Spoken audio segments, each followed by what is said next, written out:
आपने कभी बनियों को अभिमान में देखा? कोई विशेष कोई व्यक्ति हो जो हो तो हो, बनियों के पास बहुत पैसा है पर फटा सा कुर्ता पहन के रहते हैं, दुकान में काम करते हैं। उनको देख के कोई कह ही नहीं सकता कि ये बहुत पैसे वाले हैं। बनिया आदमी बिल्कुल सामान्य रहता है। पैसे को पचाने की शक्ति केवल बनिया के पास है। बनिया के अतिरिक्त किसी के भी पास पैसा आया तो वो उफान मारता है, क्योंकि पैसे पचाने की क्षमता नहीं है सबके पास। जैसे ज्ञान को पचाने की क्षमता केवल ब्राह्मण के पास है। समाज में और किसी के पास ज्ञान आएगा तो वो सबके पास बैठ के अपना ज्ञान बघारेगा और वो यही कहेगा कि तुम तो बेवकूफ हो, देखो हम कितना जानते हैं। किसी के पास जरा सा ज्ञान आ जाए तो वो ज्ञान वो आपको जीने नहीं देगा। वो कहेगा हम ही ज्ञानी, तुम क्या था तुम्हें, जबकि है जरा सा। वो सूर्पनखा के पति का नाम याद कर लेगा तो वो सबको बताएगा, जी हम तो बहुत बड़े ज्ञानी, हम तो सूर्पनखा के पति को जानते हैं। हाँ। कुछ लोग होते हैं ना कि किसी किसी के बाप दादों का, उनके पिता का नाम क्या था, राम जी के पिता का नाम क्या, दशरथ जी के पिता का नाम क्या, उनके पिता का नाम क्या, तो उनको लगता देखो हम सब जानते हैं, हम बड़े ज्ञानी हैं। ब्राह्मण ज्ञान को पचा सकता है, क्षत्रिय बल को पचा सकता है, वैश्य पैसे को पचा सकता है, शूद्र सेवा को पचा सकता है।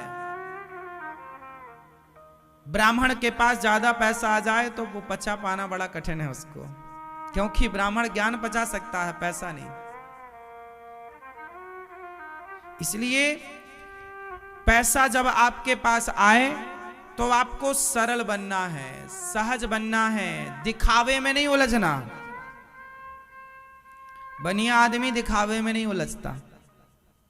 उसके पास जितना चादर होती उतना विवेक से, बहुत दिमाग से काम करता है वो। इसलिए देखा आपने, बनिया लोग अपना धन धान्य से संपन्न होते हैं, छोटी सी दुकान में भी वो खुश रहते हैं। क्यों? क्योंकि वो बहुत हिसाब किताब से चलने वाले लोग हैं, उनका फिजूल खर्चा नहीं होता। आपको भी चाहिए कि आप भी पैसे भगवान दें तो गंभीर बनो, सरल बनो। आम जब पेड़ में, आम में जब फल, आम के वृक्ष में जब आम के फल आ जाते हैं और जब फलों से भर जाता है आम का पेड़, तो वो झुक जाता है, डालियां उसकी। आंवले का पेड़ भी झुक जाता है, केले का पेड़ भी झुक जाता है।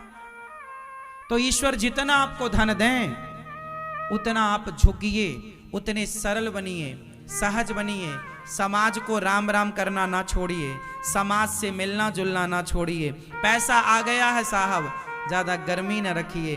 पैसा तो चंचल है, आज है कल रहेगा, इसकी गारंटी नहीं, पर हमारे आपके संबंध तो आज भी हैं कल भी रहेंगे। पैसों के चक्कर में संबंध नहीं बिगाड़ने चाहिए, रिश्ते नहीं बिगाड़ने चाहिए, हाँ या ना। और जिंदगी को रियल जीना चाहिए, दिखावे की जिंदगी ना हो। कुछ लोग क्या कहते हैं कि कुछ लोग ना बाहर से बड़ा बंगला है, बड़ी गाड़ी है, पर भीतर खाने को भरपेट रोटियां भी नहीं है। दिखावे की जिंदगी नहीं। आपने 50 लाख की गाड़ी खरीदी और आपके पास था 5 लाख और 45 लाख का लोन लिया आपने, ये बेवकूफी है या समझदारी है? अरे 50 लाख की गाड़ी लेने की जरूरत क्या थी?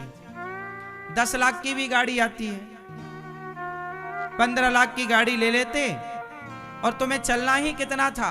25, 50, 100, 200 किलोमीटर चलना था, तो 10-15 लाख की गाड़ी से भी हम सबका बढ़िया आनंद से जीवन गुजरता है।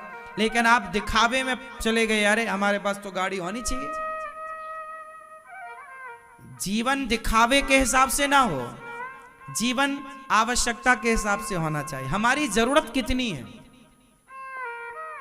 यदि हमारी जरूरत 10,000 की, हमारी जरूरत 500 रुपए की साड़ी से पूरी हो रही है, तो हम 5,000 की साड़ी में क्यों पैसा बर्बाद करें?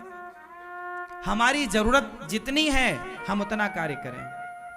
आजकल लोग जरूरतों के हिसाब से नहीं चल रहे हैं, दिखावे के हिसाब से। इतना बड़ा घर बनाएंगे, अरे घर छोटा चलेगा, बिजनेस बड़ा हो आपका, कारोबार बड़ा हो आपका, फिर घर बड़ा हो जाएगा, कोई बड़ी बात नहीं है।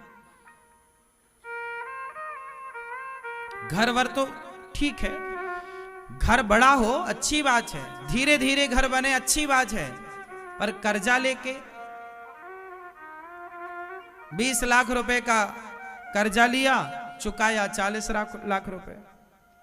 ठीक है, बैंक लोन थोड़ा बहुत लेना भी चाहिए, ठीक भी है कि प्रॉपर्टी सेव हो जाती है उससे, लेकिन उतना ही पांव पसारो कि बाद में बैंक ये ना कहे कि अब हम तुम्हारा घर नीलाम कर देंगे।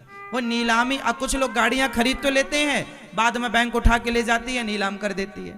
घर बनवा लेते हैं कर्जा लेकर, नहीं चुका पाते, बैंक नीलाम कर। तो ये स्थितियां पैदा ना हो। कहने का अर्थ ये है, चादर जितना हो उतना पांव पसारा जाए और दिखावे के जिंदगी से बचना चाहिए। हमारा पड़ोसी कितना बड़ा आदमी है, हमारा पड़ोसी कितना धन्ना सेठ है, हमें कोई मतलब नहीं। हम जो कर रहे हैं, हमारे पास क्या है, हमें अपने को देखना है। आप देखते दूसरों को है, इसलिए आप परेशान हैं। आपका दोस्त 50 लाख की गाड़ी लाया, तो आपको लगा चलो पापा का एक खेत बेच देते हैं, एक प्लॉट बेच देते हैं, हम भी गाड़ी ले आते हैं। अरे खेत बेचकर, प्लॉट बेचकर गाड़ी खरीदना, इससे बड़ी मूर्खता नहीं है। गाड़ी आप 50 लाख की खरीदोगे तो खरीदने के 1 घंटे बाद वो गाड़ी 45 लाख की है। 5 लाख रुपए 1 घंटे में कम हो गए, हाँ या ना? शोरूम से बाहर आते ही गाड़ी के 5 लाख रुपए कम हो गए, बोलो हाँ या ना? 1 महीने बाद 10 लाख रुपए कम हो गए, 1 साल बाद 15 लाख रुपए कम हो गए। उस गाड़ी के पैसे कम होने हैं, और जो खेत तुमने बाप का बेच दिया, जो प्लॉट तुमने बाप का बेच दिया, वो हर घंटे उसकी कीमत बढ़नी है। तो प्लॉट बेचकर गाड़ी खरीदना, ये समझदारी कहां से है? इसलिए अपनी इच्छाओं पर लगाम लगाओ। प्रॉपर्टी ना बेचो, बाप की संपत्ति को बनाओ, उसे बिगाड़ो मत, हाँ या ना? मैया, आप भी अपने पति से मत बोला करो कि हमें 5,000 की साड़ी दिलाओ, 10,000 की साड़ी दिलाओ। साड़ी 10,000 की पहनना समझदारी नहीं है। साड़ी तो 1,500 की पहन लो भाई। 10,000 की एक साड़ी से अच्छा है 2-2 हजार की 5 साड़ी ले आओ, तो 5 कलर की हो जाएंगी, 5 फंक्शन के लिए हो जाएंगी, और वो 10,000 की तो एक फंक्शन के लिए हुई। दोबारा तुम पहनती भी नहीं हो, पर वो साड़ी दूसरी बार के यार पहन के गए तो थे। वो पैसा जो है उसे बचाओ, बच्चों की पढ़ाई में लगाओ, अपने बिजनेस में लगाओ, अपने आपको सफलता में वो पैसे खर्च करो। ज्यादा शौक में ना उलझो, जीवन सादा हो, इच्छाएं कम हो और आपकी कामयाबी ज्यादा हो। समझ रहे हैं बात? और जिस दिन आप कामयाब हो गए तो फिर गाड़ी और बंगला मायने नहीं रखता साहब, बहुत बड़ी बातें नहीं है। आपकी कामयाबी मायने रखती है। यदि आप कामयाब हो गए, देखो जब तक कामयाब नहीं है उसमें आपको जोर लगा के चलना है। जब आप कामयाब हो गए, मैच्योर हो गए, समझदार हो गए, फिर तो गाड़ी बंगला आपके आगे पीछे बहुत रहेंगे। लेकिन आप अभी सफल हुए नहीं और बाप की संपत्ति बेचना चालू। आपका पति कमाता 20,000 है और तुम्हें 5,000 की साड़ी चाहिए, तब तो पति के बाल जल्दी गिर जाएंगे, तब तो पति समय के पहले बुढ़ा हो जाएगा, तुम्हारी इच्छा ही पूरी करता रहेगा। इसलिए उसकी कमाई के अनुसार खर्च करो, और 2 पैसे महिलाएं आप बचाओ। बुरे वक्त भगवान ना करे आपके परिवार में, आपके घर में कोई बुरा समय आए, पर आए तो आपके पास इतना पैसा हो कि दूसरों के सामने हाथ ना पसारना पड़े। ये गृहस्थी ऐसी चलती है साहब, स्त्रियां को, वो स्त्रियां बहुत अच्छी मानी जाती हैं जो पैसों को बचाएं। वो स्त्रियां बहुत थर्ड क्वालिटी की हैं जो पैसे उड़ाएं। पैसा पति ने दिया, तुमने उड़ा दिया। पैसा पति दे, उसे संभाल कर रखो, एक भी रुपए खर्च ना हो। व्यर्थ में क्यों?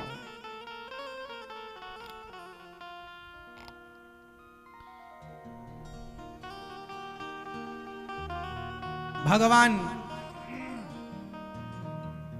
अभिमान से बचने का हमें कह रहे हैं, हमको बचना चाहिए। वैसे भी हम माटी हैं, अभिमान किसका करें? मरने के बाद हमारी क्या बच जाएगी? राख। और जब राख बन, हम सब लोग जितने यहां बैठे सुन रहे हैं या टीवी पर सुन रहे हैं, बताओ हम सब भविष्य में राख बन जाएंगे या नहीं? तो जब हम राख बन ही जाएंगे तो घमंड किसका करें?